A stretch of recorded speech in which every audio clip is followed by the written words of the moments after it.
time before the school year started, from between the time when Jim showed you all the stuff in May, and you were getting yourself ready for the beginning of the year, what were you doing all that time? To prepare, I kind of looked through the book in the first, several pages, what I was going to have to start with, and I said, what do the kids need to be able to do to perform this stuff well right away? Because, we didn't want to struggle for 10 weeks on the first song. They needed to be able to play it.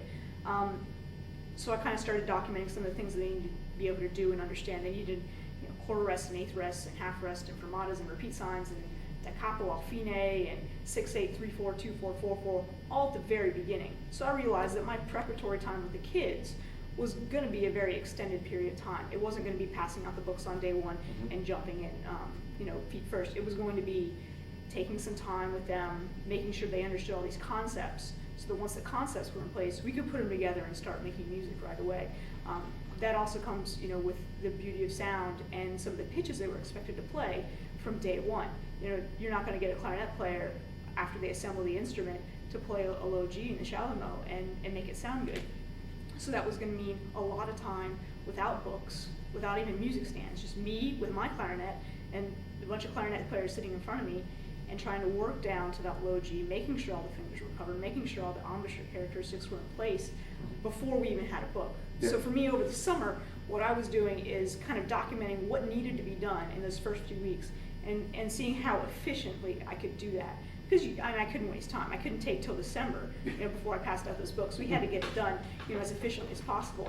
And that meant realizing a lot of non-essential information that I might normally have taught the students. For instance, a lot of rhetoric and terms in music and a treble clef and why it's centered around the G line and quarter notes and half notes and dotted half notes and what does a dot do to a half note to make it 3 counts, all that stuff.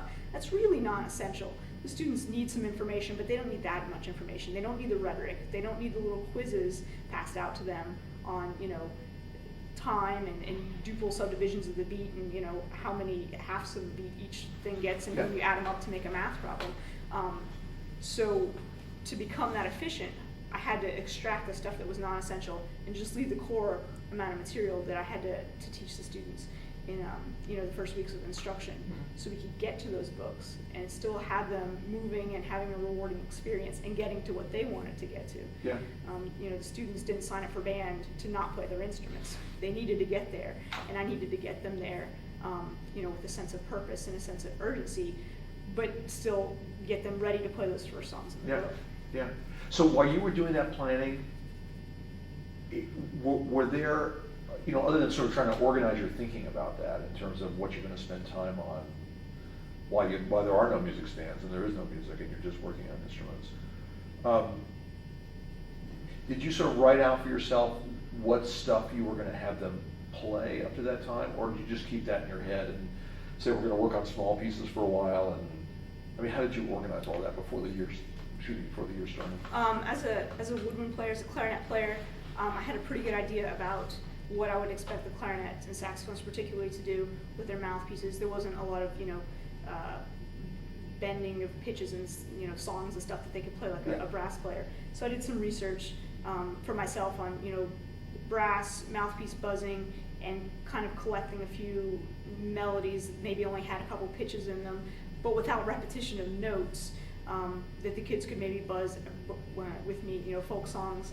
Because I can talk about buzzing for a few days, but eventually the students are going to lose attention unless I come up with something new. Yeah. Something new that we can buzz, or some new way to talk about it, or evaluate the students and feedback to give them so that they get better rather than just playing. Yeah. So I guess for me over the summer, there was some documentation of what I was going to teach the students and make sure that I kind of did it in a systematic way.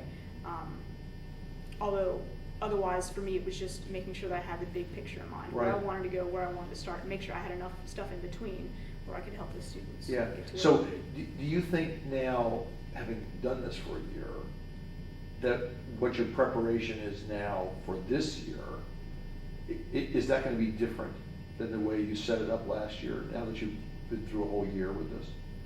And I'm talking about the before you pass out the books thing. I will try to tweak some preparatory activities, although everything that I did I think served some purpose and it was good, essentially. So there will be, less preparation time for me putting all that together.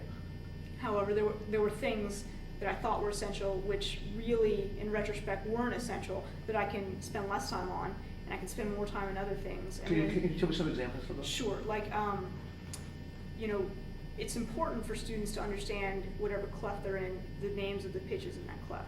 Every good boy does fine face. So I spent a few days, you know, taking them through that, all cows eat grass, and making sure each person kind of knew how to recognize those pitches, and then, you know, maybe you gave a written test on it, all cows eat grass, make sure you know all that stuff, and then, you know, I had to have the, you know, clarinet players be able to name a few pitches below the staff, and flute players name a few pitches above the staff. And that kind of takes a lot of time.